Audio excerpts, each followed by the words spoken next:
3, 2, 1, go. What's going on, everybody? Tales from the Bottom of the Ocean is happening again. The show that we did last week. Mike, how you doing? I'm going to throw up on air and catch it live on Area 22. There'll be a clip of it on Facebook. Dash Area 22. What? Right? Yeah. Dash? Slash, whatever. Backslash? Backs, we know. Why is it? It's a forward slash. Forward slash. Whatever. Anyway, we have a very special guest with us here to talk about There's women. two of them. Yes. Guests, whatever. Here to talk about women, men, and civilization. You guys can introduce yourselves. Ladies first. I'm Bella. I'm a psychology and philosophy major at Malloy. I'm Mike, and I studied mechanical engineering at Stony Brook. So there's two mics in the room. Soon to be one when I leave to go throw up outside. But So if you're very interested in our content and would like to see more of it, or rather would like to incentivize more of it, you can go to patreon.com/area22. Consider donating. Any amount helps. Fund our lifestyles, or at least mine. Please. yeah, this is his career now. He decided that on the car ride home. Car ride here. Hopefully. Anyway, it would be nice. But, alright, so, to preface the discussion, I'm going to start with some presuppositions that we being me, Bella, and Mike established. And another mic. Well, Mike squared. The Mike, who's the guest? Mike, who's not the guest. I was there. No, you weren't. Oh. You actually weren't. But we established a couple of presuppositions. So, like, about this principle of there being a sort of supreme. I had the word in my head, but whatever. The sort of supreme essence of masculinity and the supreme essence of femininity. We decided. I'd like to think that we came to a really decent agreement on it being two things. Supreme masculinity being the adherence to a kind of truth despite consequence, or despite, like, say, social stigma or etc. If I were to bring it down to like a sort of micro level, and supreme femininity being the adherence to some kind of form of justice or righteousness in spite of what is deemed to be true. Is that why the justice symbol is like a woman with the little scales? No, exactly. Just like the justice being a woman, female, and being blind, and the scale sort of representing the. I think that's supposed to sort of represent you measuring your how good you are, or something like that. It's a theological. That's crazy. Symbol. It is pretty interesting, but Yep. Mike, are you all right? Yeah. Okay, I'm gonna hold you to that. All right, so on the first discussion point that we do have, I'm just gonna read it right here. I iterated the supreme masculine and feminine principles, but sort of I wanted to ask the question: what does this say about human consciousness? And I'll leave the floor open to you guys. Well, I think before this we kind of came to the conclusion that human consciousness is comprised of both masculine and feminine essences, if you want to say. Yeah. So, I mean, I guess, to make sure that masculinity and femininity aren't locked to male or female. So chiefly. Yeah, right. So, I mean, all of us kind of hold a combination of both. But we did agree that men tend to be disproportionately masculine and women tend to be disproportionately feminine. Well, I mean, I think that took place a lot more, or the differences were a lot more severe in the past, but nowadays it's starting to kind of blend together. Yeah. More nicely. Toxic masculinity Masculinity. and whatnot. I mean, Toxic masculinity. Mike, what is the matter with you? It's manspreading. Oh yeah, you're manspreading. Yeah. On air, I Mike. can't see it under the table, Mike. You really can't. So it looks like you're just being retarded, He's like just gotta usual. put his legs up. That's it. Very toxic I am. Mike, relax. Anyway, Venomous, I like to call he it. didn't take his medicine this morning, folks. Nah, because it's toxic. But the I felt a lot better doing that. but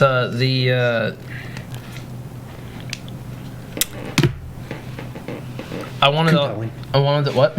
Compelling. I wanted to also talk about the how it develops, like the sort of ethos of thought and morality throughout human history. Yeah, maybe we did talk a lot in the room before this. We wound up using up all our good points. As I was feared. No, but I think we mean, could- it all comes together because it picture like if our consciousness, which is technically some sort of like higher thing that we don't really fully understand. Transcendent sort of Yeah, force. transcendent form or whatever. If it's made up of masculine and feminine traits, that completely colors our world and the way that we process things, the way that we approach thought, the way that we approach morals. So it would make sense as to why it's so important. Yeah. There's a masculine force and a feminine force. I'm going to take my prompt. Okay, so important in the development of thought and Well, morality. it is what basically colors our thought and colors our Yeah. It's the substrative like pillars of our. It's the things that are literally holding up our perceptions and our judgment. right. Yeah, right. It's It's the sort of built on by like centuries, like almost millennia of evolution. Yeah, right. Well, that's kind of where I was thinking about it, that in a certain way thought of morality came after the roles were already established. Yeah. So like your moral or your thought that you have about one specific thing kind of plays. There's like a masculine and feminine way. to think Yeah, about it. yeah, like you wind up reacting in a certain way because you have X amount of femininity. So at some point, these things sort of branched off from each other. Like, you know what I mean? Like at some point like I called it the beginning of the division of labor, but like at some point these principles began to manifest and began to sort of separate themselves from each other. Is what you're saying? It's probably like Well- the modernism. I mean, Well, I think if we're- inherently they were different. Yeah, if we're talking about, we're talking about supreme masculinity and supreme femininity, so that implies like Shut up, I know what you're thinking. they're all the way on logo. the other end of the spectrum. Yeah. So, they're very far from the middle. I think it evolved that way. Like, that's what we've come to now. Yeah. You Like- think that? Do you think that at some point they have to like come back together, or are they just going to continuously separate from each other as like we go from modernity to like post-modernity? You know what I mean? Well, I think in today's society to be like a strong, or well, not strong, but like a person that contributes in a normal way, you have to have a combination of both. Yeah. So it doesn't, come down to just being like a masculine Like we man or a feminine. It kind of female. separates us from the animals, because like in animals it's easy. Like a man is men, well, except for like clownfish, because they change genders sometimes. But like male and female is like obvious, and there's obvious roles that are just advantageous to female, like advantageous. And it's not even like it's always man strong, women like support, Yeah. because like lions, like the man kind of sits there and does nothing while the women go and hunt. But either way, you can't really be so concrete with like humans, because we're just different. We're more complex, Yeah. and we could choose to adapt, or we could either choose to adapt, or some things we just can't control, and we still adapt to it anyway. Yeah. Well, I think because we live in a certain, like lions don't really have a choice. Yeah. They have to think about survival all the time, but because we live such like luxurious lives, we have the opportunity to choose our role that we get to play. Yeah. Yeah. And so like More so than ever. Yeah, right. And it even shows, like, even in zoos, they still kind of, like, they get complacent, but they still, like, go back to their instincts. But if it's us, it's just different. Yeah. But we don't need it for survival anymore. So Yeah. now it's really just Well, that's interesting because like there's people who disagree. They feel like they see like the macro analysis of all like the flowing and life and death of civilization as something that is to be controlled, rather than something that's just a naturally occurring thing, and they see the death of like a civilization as being like paramountly negative. And so they see it as like these things need to be reinforced in order to. I think people like prevent that. from happening. I think people like that are mostly men who are threatened by the idea that a woman could be equal, and so they come up with things like that. I don't think there's like a lot of legitimacy between actually thinking that. Well, do you think people fear the idea that like it could ruin humanity? Well, to what some did extent? it? The rationale? Like I was actually at a friend's house at like a stayed there for a while talking about this, like, where essentially the rationale for people who are, say, like, on the farther right, who believe, like, with conviction that we should not have given women the right to vote. The rationale they give behind that is because women, like, they see women's contribution to the political sphere as naturally inducing chaos. Like they see, and it's actually a fairly a worldview that's fairly consistent with itself, where they see like the feminine principle, its addition to something that is chiefly masculine, which is the creation and maintenance of a state.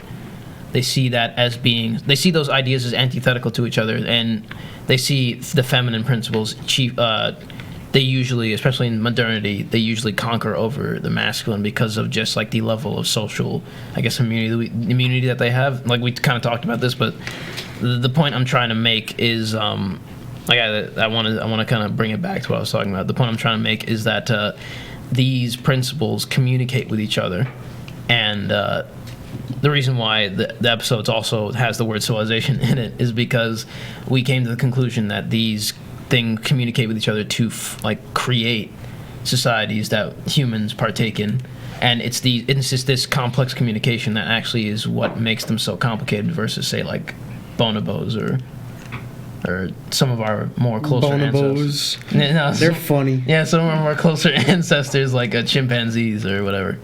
You know what I mean? Okay. No, I don't. No. Can you say that all again? No, what I'm saying is that like these supreme principles. I remember it's in essentially the next point. These principles, they communicate with each other to create. Yeah. Okay. Society. Okay. To create society. Yeah. Okay. And Makes sense. The far right, they, I guess, in reference to what I was talking about, they believe that this communication is naturally, it doesn't do anything to halt the slow degradation of society, and they see that as a they see that as a chiefly negative thing. You know what I mean? Look at my oily skin and fat lips on that freaking computer. How do you know? Oh. Jesus Christ, Mike. This is why we can't have nice things. It looks like I'm wearing lipstick. Why do I always look like I'm wearing lipstick? Stop I didn't even lipstick. notice You that look was like you're there. wearing lipstick. You lost the right to see yourself. What? Nobody knows what we're talking about. Of course they are. They're watching. Oh, yeah. Anyway. But, presuppositions established, I think, we agree that morality is, like the development of thought and morality came about with the deviation into these two principles. Right. And their subsequent communication with each other. Okay. Like, I think. At least the way that it's come to be as it is. Yeah. There's no like contentions with that. Like we sort of agree on that. Yeah. All right. I disagree. What is Of course what do you do. why do you disagree? Like, state your thesis. No. Okay. So another point, we also talked about how when these, like I said, when these things communicate, they create something called the logos, Yeah. which is logic personified in every single way. Is Like, that true? Because like she has like an actual degree in it. Well, I don't yet. But will. what do you mean? Is what true? That The logos. Well, think about what we knew before civilization started the way that it is now. We didn't, all of our knowledge and everything that we have, which I guess would be the logos, is from us, just earlier versions of us. So Actually, I don't think the logos is knowledge. I think logic and knowledge are separate things. right, but where do we get? Oh, where where we did get logic knowledge. begin from? It's from us. It's Yeah. You don't discover those things out in the world. You use your Yeah. inner self to quantify and qualify. Like not many things that animals we're have supposed to. not like logic. Well, that's kind of not exactly. I mean, you do learn. Like logic is attained through your experience through life. Well, do you know, mean like, logic you as like understand? common sense, or do you mean it as? Well, logic as a method of analysis. Oh, so yeah. I mean, it makes sense for that. Like throughout all of like basically any animal's history, like male and females did have like a separate thing based on how certain things were. But now it's like Well, the point I'm trying to make is that these for one thing, these principles. For one thing, the separation of these principles actually allowed for the creation of the logos. Like that's another point I want to make, and the logos itself, its existence is the product of not well, the civilization is a product of them communicating, but they communicate. Those civilization is created because of the byproduct of this communication, which is the logos. So if it was like only males or only females, you don't think his civilization would like thrive? No, I mean it would die off. Well, that's obviously, a really 'cause it's interesting natural. thing to think about. Like, does Wait, what is? the What I fact said, that obviously. we've become so extreme in like masculine and feminine have taken these extreme natures, so could that contribute to like how much we actually have progressed? Like, would we not have progressed as far if we didn't have the two of them kind of like, you know what I'm saying? Am No, I no, making any sense? No, Yeah, I'm gonna. I think what's trying to be said right now is like that the logic of the logos is like kind of the middle ground that between masculine and feminine. Like that's like the what, like if this was a spectrum of like high and low or right and left, in the middle would be logic. And so I think if there was only one gender and it had the means to survive like the way we do now, like that gender could reproduce like in an asexual way, I think that their language would just be their Pure like logic. pure masculinity. You know, like if we lived in a pure masculine world, we wouldn't necessarily have like that would be our logic. We Yeah, would know so how do to we need handle- two different like contrasting things to have Yes. a logos? Yeah, I was going to say that. Yeah. I actually don't think that any society where it's just chiefly masculine has any kind of logic. Right. And does the fact that they're so polarly opposite from each other Yeah. make the logos even more of an attainable, strong thing to have? Like, Well, I is think it that- makes it does that make extremely sense? big. Yeah, I'm, no, I I'm get what saying you're like saying. that it's. I'm losing the words for it. No, I get it. So like because we are so vastly different, we have like a strong logic of how to handle things or how to approach things. Yeah, like Yeah. if the Like planet if was things were identical, then we would never have any. Yeah, logic. there yeah, wouldn't be if any the planet was contrast. only men, we'd probably all kill each other by now just because of like war, just because Yeah, it's like right. fun. Right. So, yeah. And if it was women, I don't know. What if the world was completely filled with only women? They'd probably Just- thrive.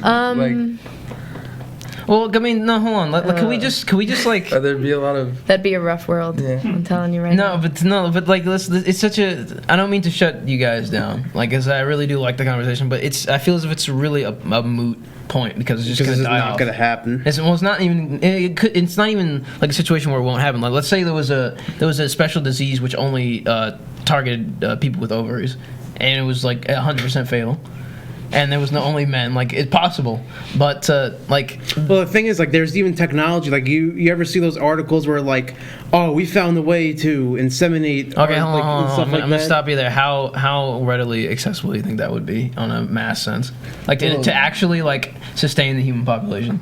I guess not very. Well, I think it would be like priority one at that point. Yeah, but no, my You know, point you is, need to live on. Yeah, but my point is that like any society like that, for one thing, you would need chiefly like the academics to know how to actually do that. And let's say society does completely crumble around us. But my point is that like a society with just one gender that can't sexually reproduce, because they're obviously not going to be able to if they're all gone. Like it's just it's gonna a die off. theoretical that's like off topic, I guess. Yeah, Yeah. But I It's gotta think that pull if there stuff was in. only one, like worms are asexual beings. They like whatever cut themselves in half or however they do it to reproduce in a Yeah. certain way. I think they do it both ways. I don't necessarily.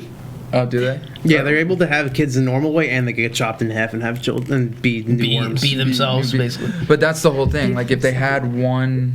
If there was one being dictating everything that went on in this world, then they wouldn't necessarily have a logic because nothing would ever be challenged. They would all just kind of agree with each other. And then there would be no societal progress. Yeah. And just putting that into an individual is the same thing.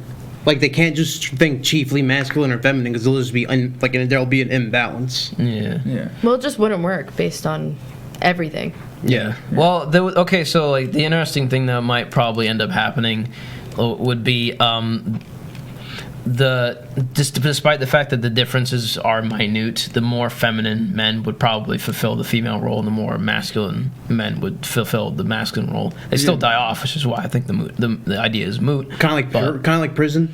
Yeah, But yeah, that would exactly. happen with females in the same way, probably. You Yeah. know, more Yeah. masculine females would do all the The rough Yeah, stuff. Right.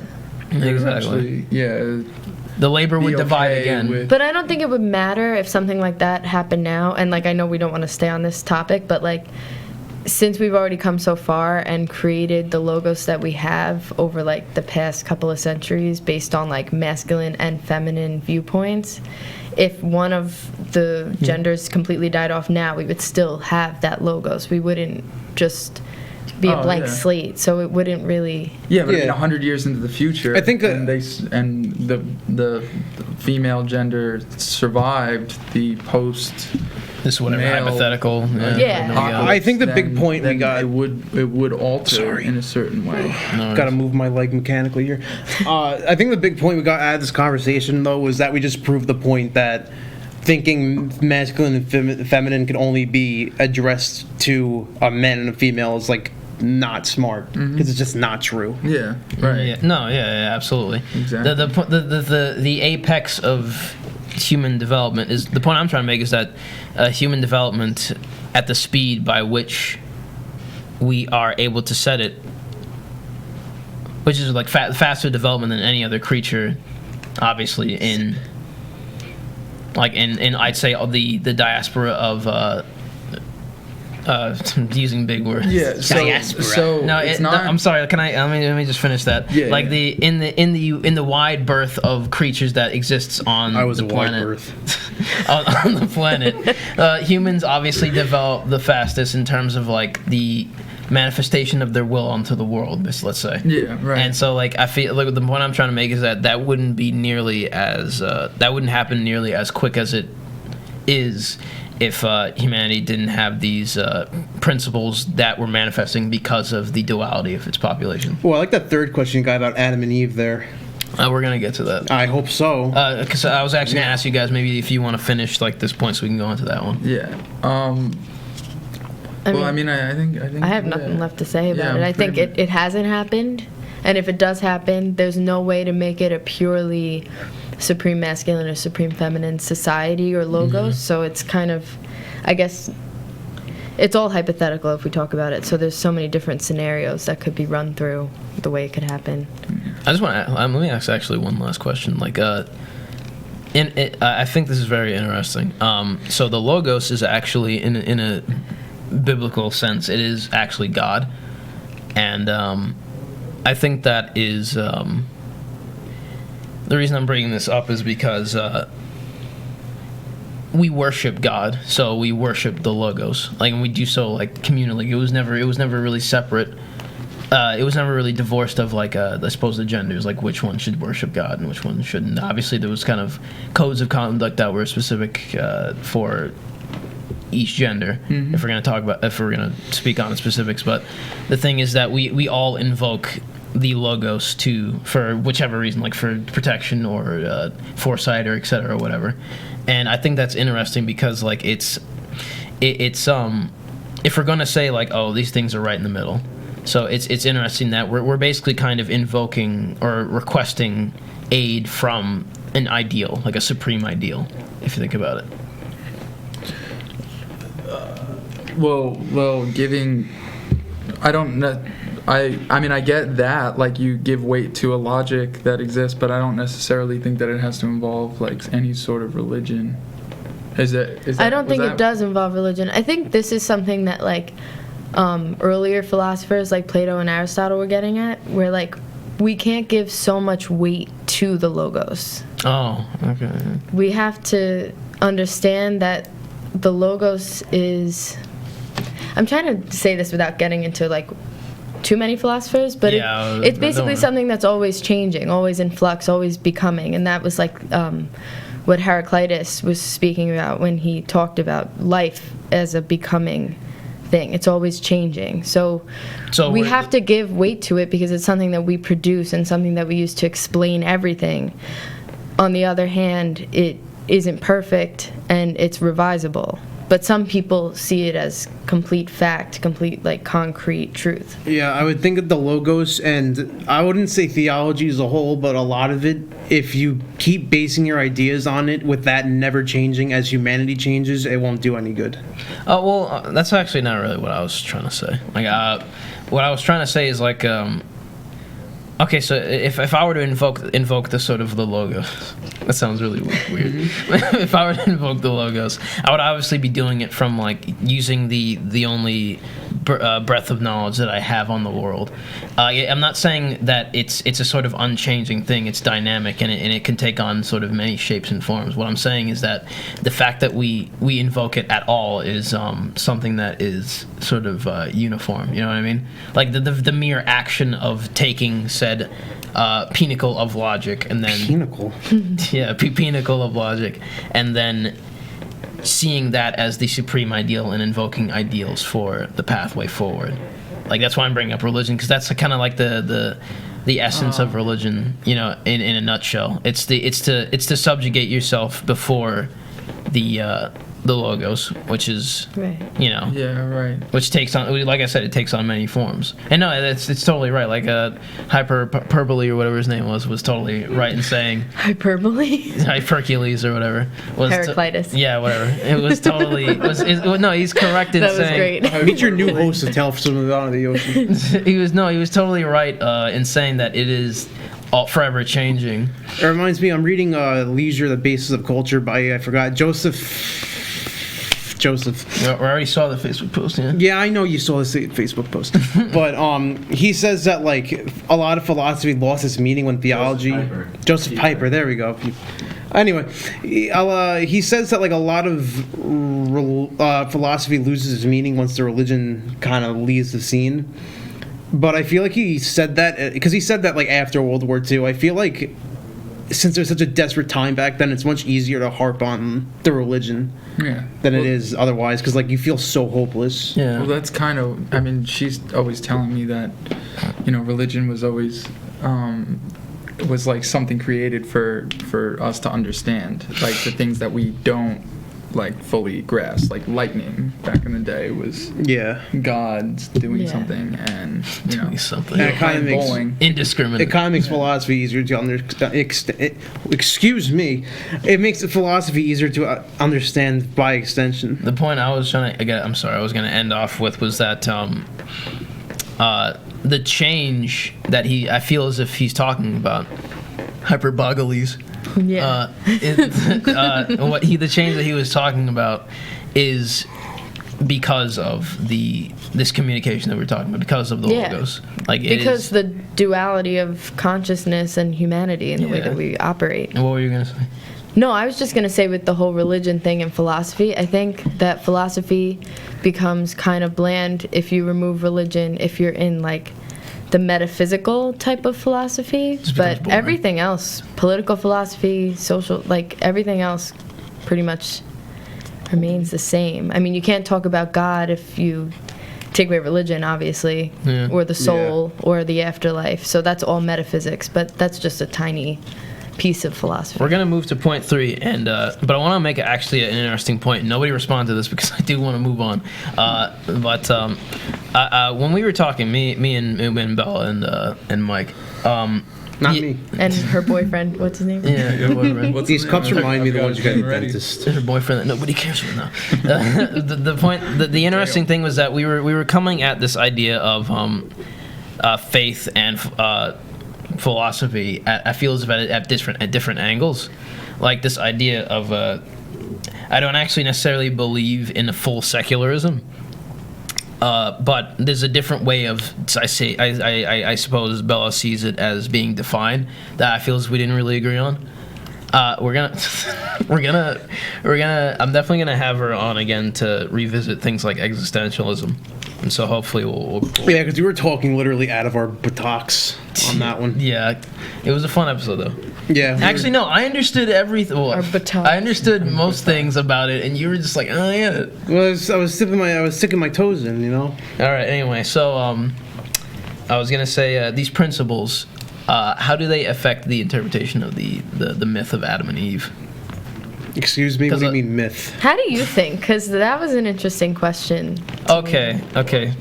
I don't know. No, no. I'll explain. So okay. So. Can I do it? Because I went to Catholic school and had to hear the story of Adam and Eve for 15 years. Yeah, go ahead. All right. Invoking the things that we were talking about, like. I think a lot of it. Let me make sure before I say what I want to say. Well, first of all, the thing is with this is Adam was created first from the ground, and then God took a rib from Eve and made Eve. So that right there is basically, in my opinion, at a face level, is saying that without man, women would be nowhere. Which, going back in biblical days, would probably be a perfectly acceptable thing to say. Now it's just not true, because that's. Well, is it not true though? Because I think we need each other. We both need each other in a sense, but that's not what the Bible, I don't think, in that lesson was saying. I think it was mostly saying that the man came first. Not only that, but once Adam's life is perfectly normal as normal as being naked in a garden gets. All he was doing was walking around, looking at the animals. Then Eve came along. And when Eve came along, what happens? What happens, kids? What happens? They go to the garden. They go to the tree of knowledge. Eve eats the fruit, and she's like, "Huh?" Because the devil told her so. And he's like, "Yo, try this." And he was like, "Well, I guess." And then he tried it, and then they got kicked out. Had two screw-up kids, Cain and Abel. The point is, though, I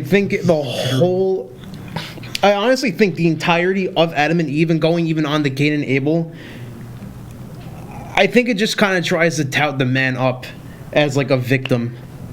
Oh, of the woman's hubris. Yes. That's an interesting point. And maybe also it kind of paints women in a weak way because she was the one who was tempted by the devil. Okay, so hold on. Is that what you? That's not. I feel like that's not what you were thinking. Well, no, that's not. Well, it wasn't what I was thinking, but I'm glad you said it because it jogged my memory as to what exactly I was thinking because I totally forgot. But oh, jeez, I forgot again. No, okay, no, I got it. So basically, okay, so we're banking on this whole idea of the masculine principle being truth despite consequence, and the feminine principle being doing what's right despite what is true. A kind of justice in spite of the truth. Yeah. Now the truth that you're describing in the masculine, truth despite consequence, is their truth, not what's true. But wouldn't it be truth in this context, truth that it was God told them not to eat from the tree? I was gonna get to that. I think it's expressing how we said feminine. Being more feminine kind of leads you to be more curious and thinking of things that aren't. Yeah, let me finish. Okay. No, I got you because I think it's a good point. I want to get it out because I definitely want to discuss it. So, like you said, Adam he takes in the world and he goes about it completely in line with the God's.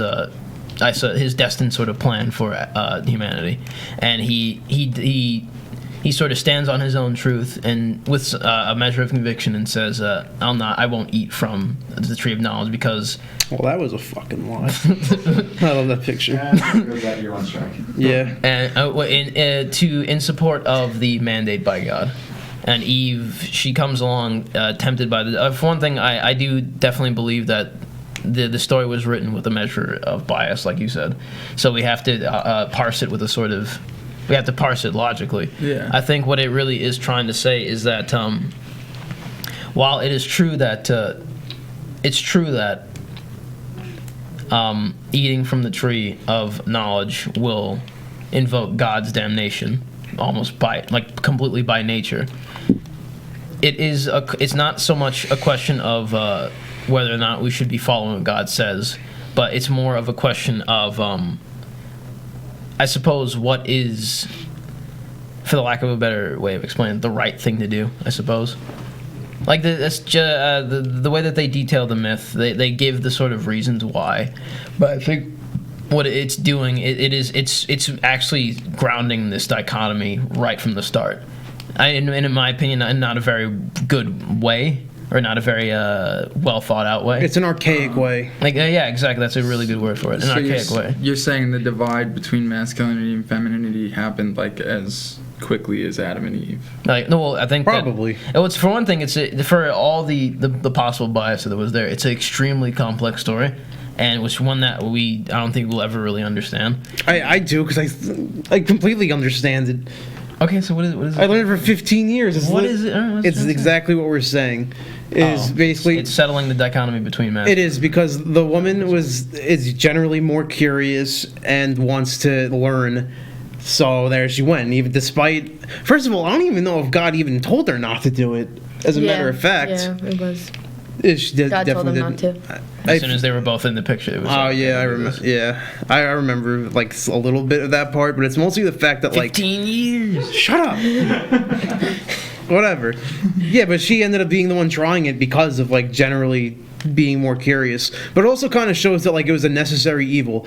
Because if they never took from the tree of knowledge, they would stay in that garden forever. And what would have came of it? Yeah, Like it was- there would be no strife, there would be no advancement. They would just be sitting in a garden. They grew. They grew. What's interesting is that like the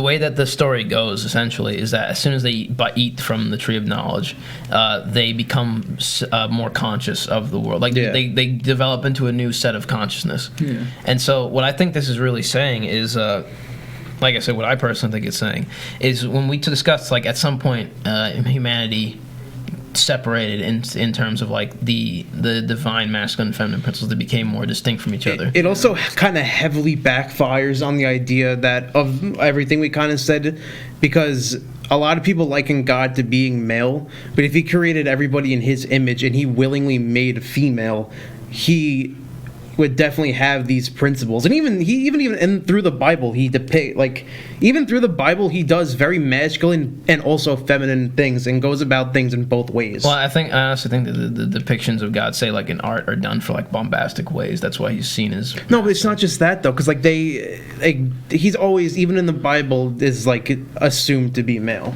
yeah Like I don't think they ever refer to him as a female, and they don't call it it. his word. Yeah, his word. Yeah. He in the general sense. Yeah, it's he. Yeah, and then when he decided to have a son, he decided to have a son. Yeah. So why would you No, if really? he's a woman, she's still having a son. What? Yeah, but think Yeah, about who but- wrote this and came up with it. It Yeah. makes sense That's- yeah. why it's all males. Yeah. But And it's it women backfired on probably them. couldn't read and write at that point. So, But- or there were very few. But then it ends I up, have no idea. It really, in my I opinion, think it ends was- up backfiring on them. And no, it does. It does. It creates original sin. Yeah.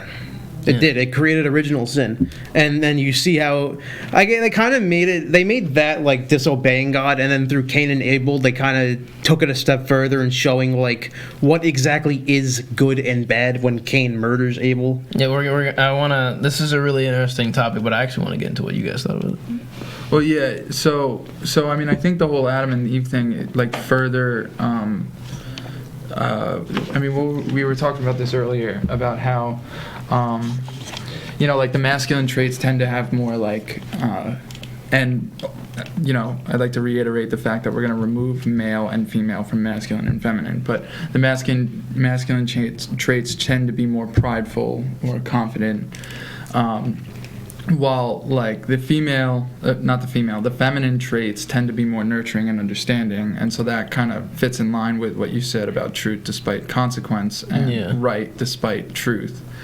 I think this like further is the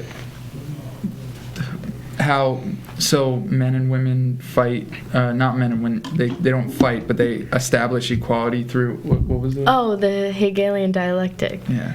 Oh, yeah. I kept thinking hyperbole. Explain that. 'cause The I don't know- hyperbole I don't know what the hell that Yeah. is. No, it's basically the back and forth between different groups in society. So there's the thesis, which would be like one group's point of view, or maybe like the majority point of view, and then the antithesis, which is the contrasting point of view, and then you synthesize for some kind of like In between. No. Yeah, And Yeah. I want to make the point that in between usually happens whether people want it to or not.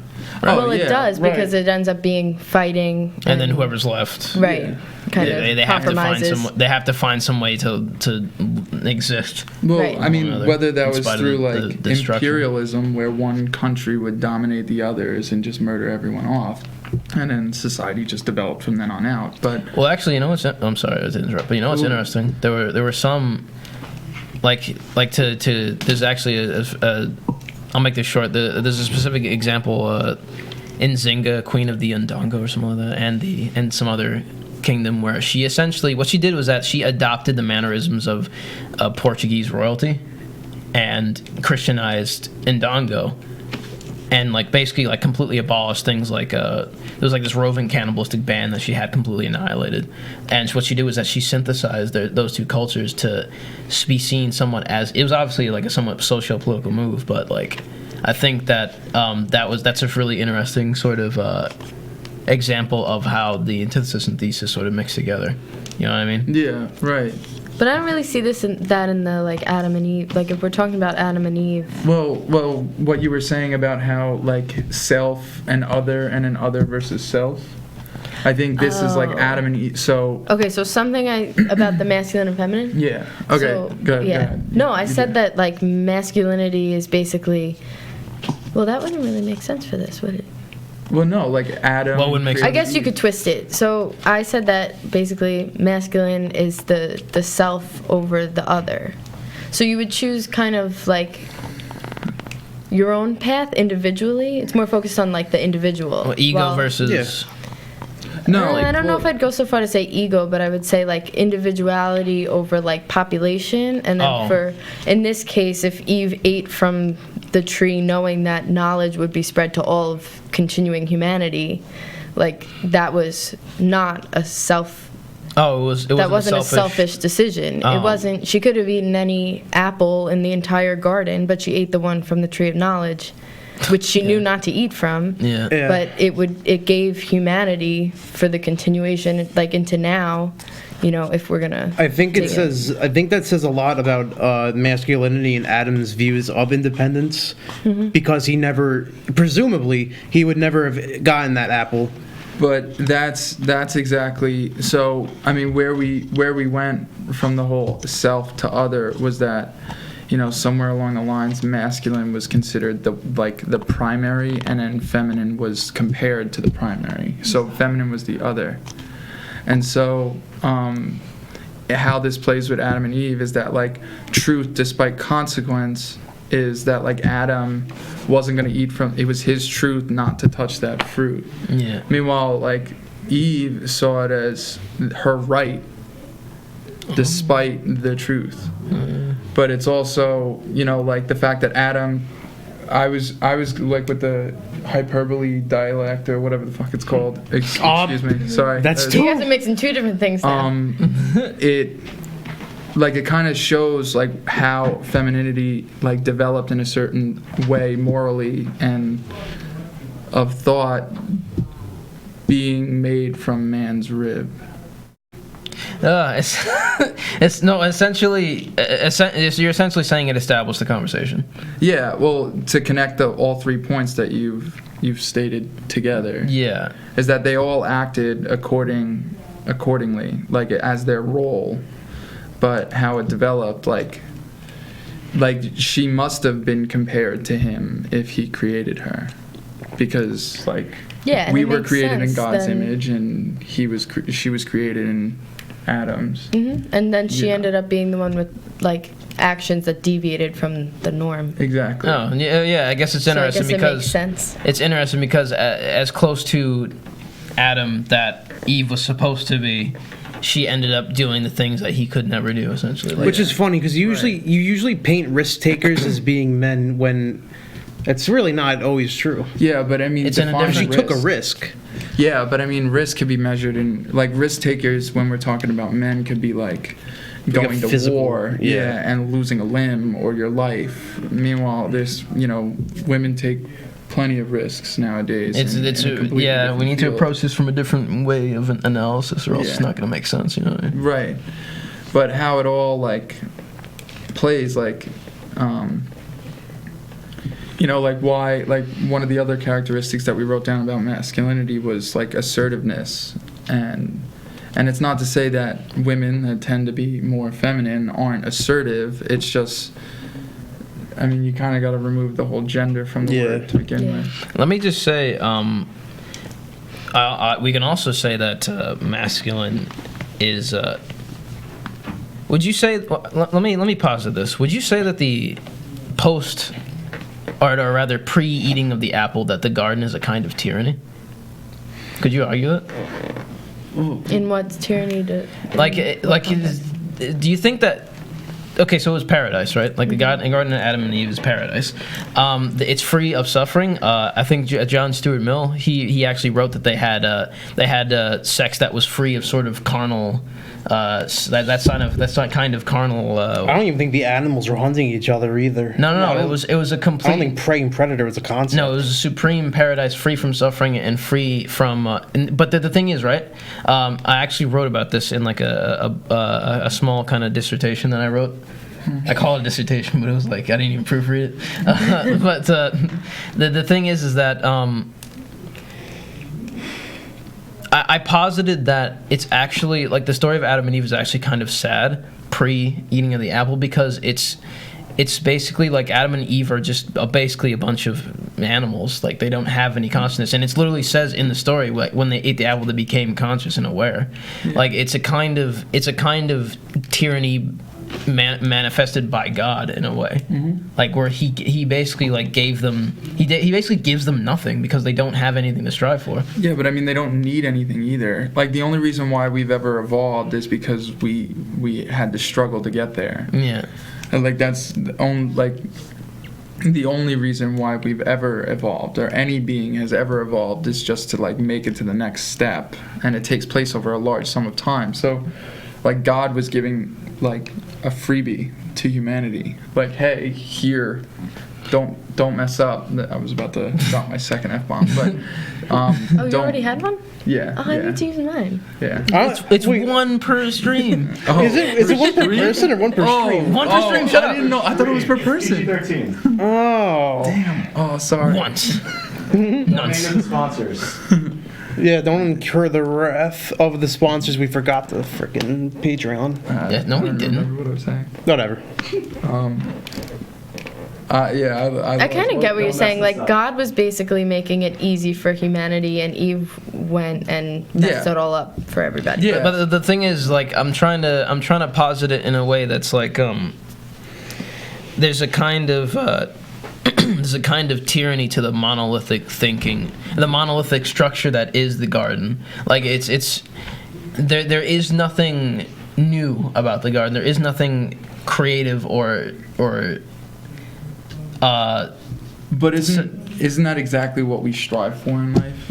Is to have something where we can just like sit down and relax. Like we want that like sense back of to going to the stability Eden. where we don't what? Kind of like going back to Eden. Yeah, Are you saying like it's, we like, want the unnatural, though? paradise. I think he's trying to say that like you can paint it in a bad light. yeah, which Yeah. I don't think, because like when you deal with a power like God, you can't necessarily say. Like plenty of bad things happen to good people nowadays, Yeah. and you can't just say that's like God's act. I'm not a religious person, but that's not like God putting his hand in and orchestrating it the right way. But I think it was like, let's see how they behave under these terms. Like we're probably all just a giant science experiment. At the Maybe. End of the day. But like The Forerunners. here was everything. You didn't need anything.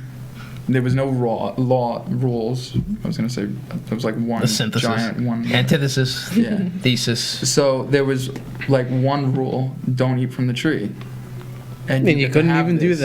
that. Yeah. Yeah, and I mean, I'm sure the Bible's version of how Eve took a bite was a lot sped up, like a lot quicker than how it actually happened. Yeah. But the thing is, you can't just tell someone not to do this. Like this perfectly pristine, like voluptuous fruit. Like, don't eat that one. But Well, it didn't happen. Well, still. yeah, right. It didn't. Like it's a story. It's a parable. We So got like it's- 4 viewers like, no, yes, it did. I mean, yeah, but I mean, like you say, how it actually happened. But I think it's like all these things are meant to be a lesson. Like we're supposed to talk about it like this because it's supposed to tell us, like, you know, whatever. Which drives, it's supposed to tell us. drives but it I home. mean, like- Theology and philosophy like go hand in hand. Right. The thing is, the point I'm trying to make, right, is that like throughout the course of the biblical story is that you get you get the one thing that's consistent is that the characters, I suppose, get farther and farther away from God, and to the point where he actually destroys the earth. With the flood. Yeah, and Have another one. but the point is that like it speaks to for one thing, it speaks to God's imperfection, and to the, I guess we can say the shifting nature of the logos. Right. And yeah, right. How the terms always have to change for us to get better. Well, because it's always, even if we see God as the logos, like if we see them interchangeably, like it's still just as human because we created put it on the earth. Like we Exactly. came up with it. So whatever we're using to get our point across, whether it's philosophy or theology, whoever it works for, but it's still getting the same points across. Yeah. I guess to finish on my point is that like I think it's a tyranny because based on that logic, God wanted to create something that was supremely perfect, but since he is imperfect, since he is by nature imperfect, because we are also imperfect, and he created us to be essentially like him, then he was essentially arrogantly trying to create this sort of monolithic concept without really seeing the consequences of it. I mean, to be fair though, the devil did get in the way. Like, would Eve still have done that if she wasn't tempted? But the devil's but just... see, that's It's like, the devil is just like a kind of metaphysical way of saying like it was her temptation. Curiosity. It's like a personification of her temptation, Okay. as Yeah. he usually is the personification of whatever is bad. Well, what I think man does with this information is they found a way to make it good or bad. Like you can't necessarily look at it as like Eve did it and she forsaken us. Like through the struggle that we go through on a daily basis of survival, I mean now it's pretty non-existent. There is like a sense of happiness that comes when you're enjoying it. Like it's saying that what Eve did was wrong, and I think that's where religion takes it. Yeah. I think like, I mean, I don't know what they taught in Catholic school, but I think like from my understanding of religion, like they saw what she did as wrong because you went against God's word when what she did resulted in today's society, and how wrong can that possibly be? In my experience Rife at with Catholic sin. school, I do not think they really Decadence. commented on the morality of what she did too much. I was gonna make that point. I don't know if there's actually. Well, that's just my principle. teachers personally, though. I don't think they really like harp on that too much because like they wouldn't be there if she didn't do that. Mike, we're out of time. Yeah, I know. All right, so yeah, we're out of time, unfortunately. And maybe But- straight from the topic a little bit. Sorry about that. No, actually, no. That was exactly in line with The how I prompt is wanted to kind go of like about it. a rough guideline. No, actually, we covered everything in the prompt. That was brilliant. I really appreciate you guys for helping me with that. Cool. But yeah, so show's over. I hope you guys would join us again because we have a half of a prompt left to continue on, and I'd love to Yes. continue on talking about this For sure. yourselves. Yeah, put your instas down if you want to. or something. If you want people to creepily follow you and so on. Oh, wait, what? Oh, I have Instagrams. no idea what my stuff Your is. Instagram Say handle? your don't names know. and everything. Oh, Yeah, your my name name's- is Isabella Chulo, so... My find name me. is It's not Michael Bella? Giamona. No, my name's not Bella. Yeah. Yeah. Mine's The scales were Stop taken from interrupting, Michael. Yeah, no, no, we're yeah, good. yeah. My name's Michael Giamona. I'm sure there's plenty of them running around, so good luck finding. All right. Thank you so much. Consider donating to area22.com/whatever. No, that's not what it is. It's patreon.com/area22. I don't know why it's so hard to go through, but it is. So thank you so much. This has been Tales from the Bottom of the Ocean. That's it. You're Austin Andrews, you're Mike Kempf. That's a lie. We're going down. Yeah, seriously, we're going down.